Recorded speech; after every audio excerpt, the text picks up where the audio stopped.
Welcome, dear friends. Today I will share with you the triumphant story of a voiceless waitress who overcomes tragedy, finds justice, and speaks her truth. Enjoy the story. Tanya Novak wiped the sweat from her brow as she cleared another table at Ray's Diner, the little restaurant off Route 66 in Nowheresville, Kansas, where she'd worked as a waitress for the past 5 years. It was a nothing job in a nothing town, but it paid the bills. Barely. And it allowed her to save up, little by little, for the surgery that would one day give her back her voice. You see, Tanya wasn't like the other waitresses at Ray's. She was mute, unable to speak since the car crash over a decade ago that had taken her parents' lives and damaged her vocal cords. Now in her late 20s, Tanya dreamed of the day she could afford the corrective surgery and maybe, just maybe, start a new life somewhere else. Somewhere she could use her voice to help people, as a doctor perhaps. It was a distant dream, but it kept her going. The only thing that made the endless shifts at Ray's bearable was her friendship with Sam Hansen, the kind-hearted manager who always had her back. With his support, she could almost tune out the constant bullying from Megan and Val, the two mean girls who also waited tables there. Almost. Tanya was taking her break out back, enjoying a few minutes of peace, when Megan and Val burst through the door in a cloud of cigarette smoke and nasty laughter. "Well, well, if it isn't little Miss Mute," Megan sneered. "What's the matter, cat got your tongue? Oh, wait, I forgot, you don't have one." The girls burst into cruel laughter as Tanya felt her cheeks flush with anger and humiliation. She turned to flee into the kitchen, fighting back tears, when she ran smack into Sam. "Whoa, Tanya, you okay?" he asked with concern, steadying her. Then he saw Megan and Val and his face hardened. "What did you two say to her?" "Us? Nothing," Val said with mock innocence. "We were just having a little fun." "Your fun ends now," Sam snapped. "I'm sick of the way you treat Tanya. You leave her alone from now on. Got it?" Megan rolled her eyes.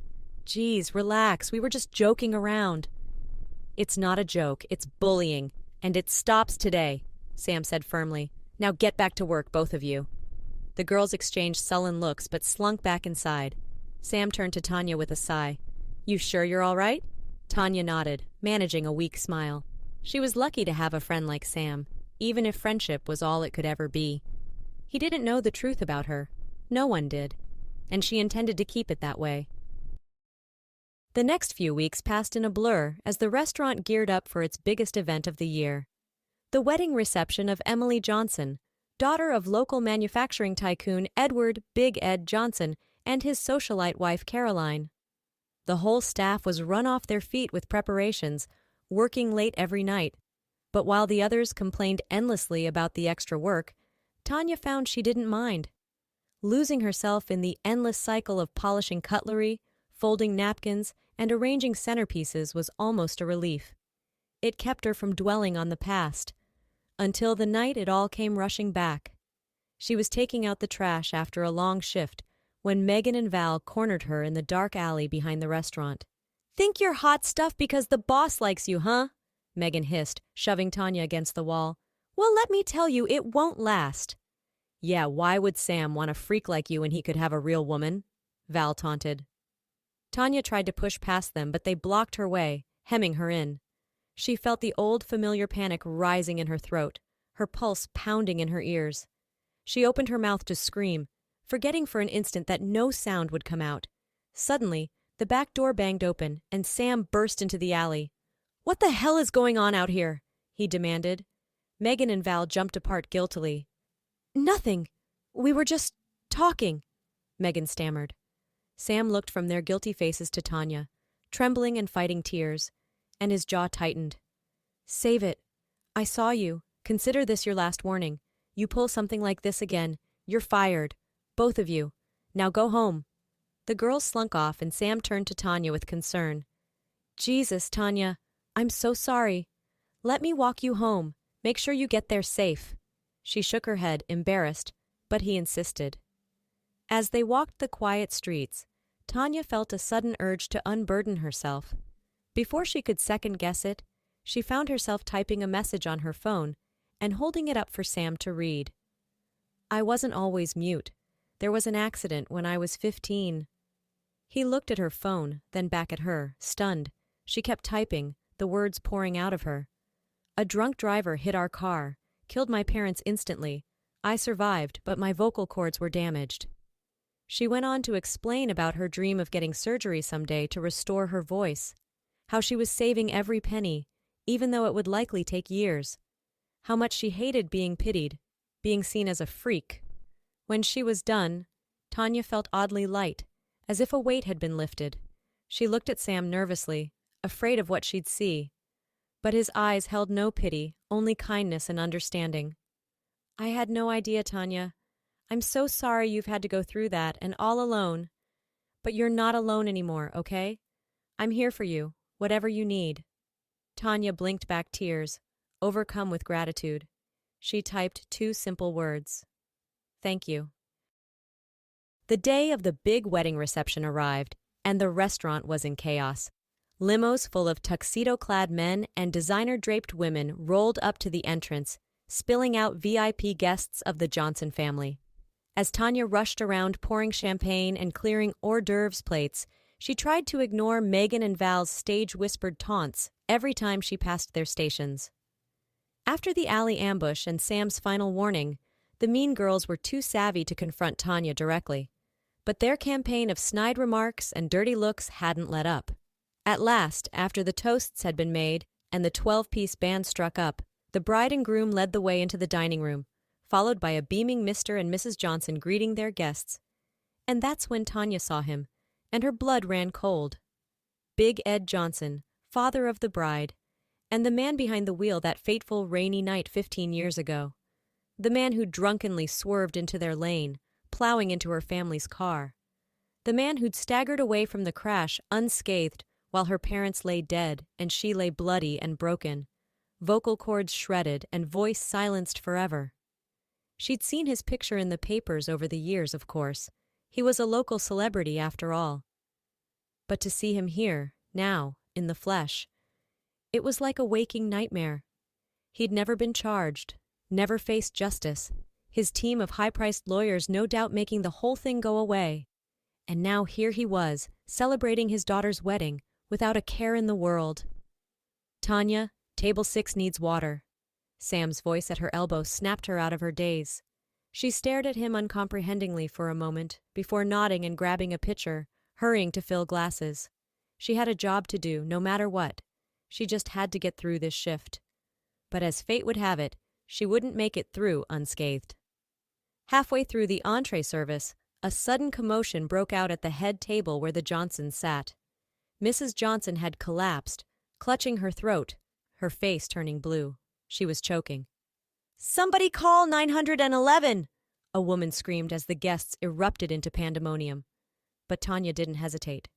In an instant she was at Caroline Johnson's side, wrapping her arms around the choking woman's waist and administering the Heimlich maneuver, just as she'd learned in the basic first aid course Sam had made the whole staff take last year. 1 thrust, 2, 3, and a chunk of lobster went flying across the room as Mrs. Johnson gasped for air, color flooding back into her face. Tanya lowered the dazed woman gently into her chair, just as the EMTs burst in. Mrs. Johnson grasped Tanya's hands, her eyes shining with gratitude. You saved my life," she croaked. Then her gaze shifted, focusing on something over Tanya's shoulder, and Tanya turned to see Big Ed Johnson himself standing there, staring thunderstruck at the mute waitress who had just rescued his wife. A glimmer of recognition flickered across his face, and just for an instant, their eyes met. And in that moment, Tanya knew that he knew exactly who she was, the ghost of his past, the living reminder of the lives he'd shattered with his selfishness and greed, come back to haunt him at last. The rest of the reception passed in a blur. The paramedics checked Mrs. Johnson over and declared her fine, just shaken up. The band struck up again and the guests returned to their revelry, the momentary drama forgotten. Only Tanya moved through the routine motions of her job like a sleepwalker, her mind reeling. She couldn't stop thinking about Big Ed Johnson's face in that moment of recognition.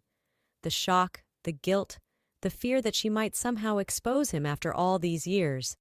As she carried a tray of dirty plates back to the kitchen after the last dance, She overheard Megan and Val whispering with the head chef, something about that mute freak, saving Mrs. Johnson, and how long till she's squealing to the tabloids for her 15 minutes. Bile rose in Tanya's throat. If they only knew. After the last guests straggled out and the staff finished cleaning up, Sam called everybody together. I just want to say, we all owe Tanya a huge debt tonight. She kept her cool in a crisis and quite possibly saved a life. Let's give her a hand. The staff clapped and cheered, even Megan and Val forcing smiles. And Sam looked at Tanya with pride. You're a hero, Tanya. Thank you. Tanya smiled uncomfortably at the attention. She was no hero. Just a broken woman who'd been in the right place at the right time. All she wanted was to go home and forget this night ever happened. Sam insisted on walking her home again, and as they strolled the quiet midnight streets, she found herself typing into her phone once more, the words spilling out faster than she could stop them. That man tonight, Mr. Johnson. He's the one who caused my accident. The one who ruined my life. He was drunk, and he hit us, and he killed my parents, and he took my voice, and he got away with it. And now I saved his wife, and I could destroy him, but I don't know if I can. Sam stopped dead in his tracks, staring at her phone screen, and then back at her tear-streaked face. My God, Tanya. She shook her head, wiping her eyes. I'm sorry. I shouldn't have dumped all that on you. I don't know what to do. He took her hands, his eyes intense. You do whatever you need to do, Tanya, and I'll stand by you no matter what. I promise. She managed a shaky smile, squeezing his hands, and as she looked up at this good, kind man who believed in her, who saw her, something shifted inside her, like a spark flickering to life. Maybe there was still hope for her after all. When Tanya reported for her next shift 2 days later, the restaurant was abuzz, but not with its usual chatter and kitchen clatter. Instead, the staff huddled in whispering knots, shooting her strange looks as she tied on her apron. She'd barely clocked in when Sam called her into his office, his face grim. He motioned for her to sit, not quite meeting her eyes. Tanya, I'm afraid I have some bad news. He began heavily. I've been instructed to let you go, effective immediately. Tanya stared at him, uncomprehending. Let her go? But why? Was this because of the choking incident? Because she'd saved Mrs. Johnson? It didn't make any sense. Sam sighed, his expression pained. Apparently there was a phone call from a very influential customer who was at the wedding. They demanded your termination. I fought it, Tanya, I swear I did, but my hands are tied. I'm so sorry. And just like that, she understood. Big Ed Johnson. Silencing her. The one living witness to his crime. The one person who could expose him. Even now, he still held all the power. Rage and despair warred within her, but she pushed it down, standing on unsteady legs. She pulled out her phone and typed a final message to Sam, tears blurring the screen. Not your fault. Thank you for everything. Goodbye.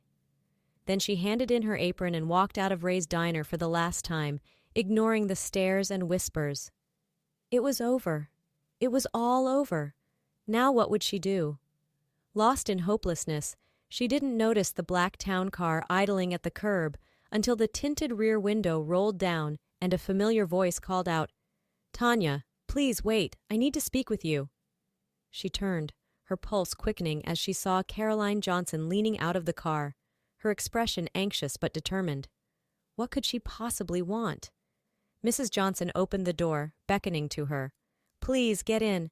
There are things you need to know about my husband and about what happened to your family.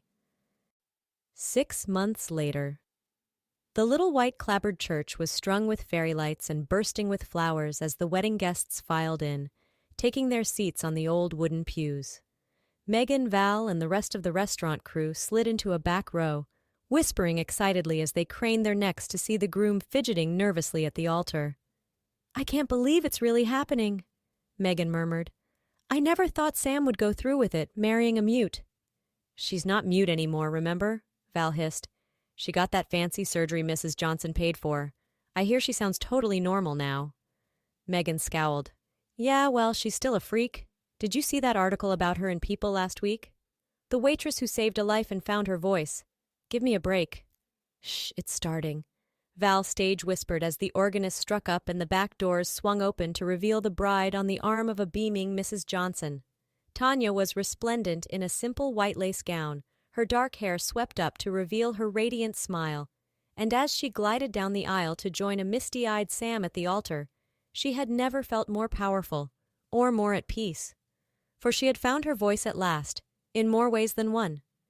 With Mrs. Johnson's help, she'd gotten the surgery she'd dreamed of for so long, her damaged vocal cords repaired better than she'd ever dared hope. And with the staggering financial settlement the woman had strong-armed her husband into paying Tanya for his long-ago crime, she no longer had to waitress to survive. She was free, to speak her truth, to live her dreams, to love without fear. As she reached the altar and joined hands with Sam, she thought back to that fateful night 6 months ago, when Mrs. Johnson had revealed a secret she'd kept for 15 years, that she'd been in the car that night too, that she knew what her husband had done, that his drinking had already caused too much pain, and she wouldn't let Tanya be his victim twice over, that she would make him pay, at last, and help Tanya reclaim her future. And she had. The morning after the choking incident, an anonymous source had leaked the buried police reports from Tanya's accident to the press, along with a dossier of other shameful secrets from Big Ed's sordid past. The public outrage had been swift and merciless. Stripped of his influence and facing a slew of lawsuits and criminal charges, Big Ed Johnson had been forced to liquidate his assets to pay his victims, including a massive direct settlement to Tanya herself. He was in prison now, his empire in ruins, and Tanya could scarcely bring herself to pity him. He had shattered her world all those years ago without facing a single consequence, until now. Thanks to the settlement, her surgery, and her newfound inner strength, Tanya had quit her thankless waitressing job and enrolled in college to pursue her dream at last, becoming a doctor, helping others the way she wished someone had been able to help her parents that rainy night so long ago. Her future stood before her now, as bright and beautiful as the gold ring Sam was slipping on her finger. I, Samson Michael Hansen, take you, Tanya Grace Novak, to be my lawfully wedded wife, he murmured, gazing at her with shining eyes, for better or worse, for richer or poorer, in sickness and health, till death do us part. Tanya took a deep breath and spoke the words she'd once feared she'd never be able to say. I, Tanya Grace Novak, take you, Samson Michael Hansen, to be my lawfully wedded husband, for better or worse, for richer or poorer, in sickness and health, till death do us part.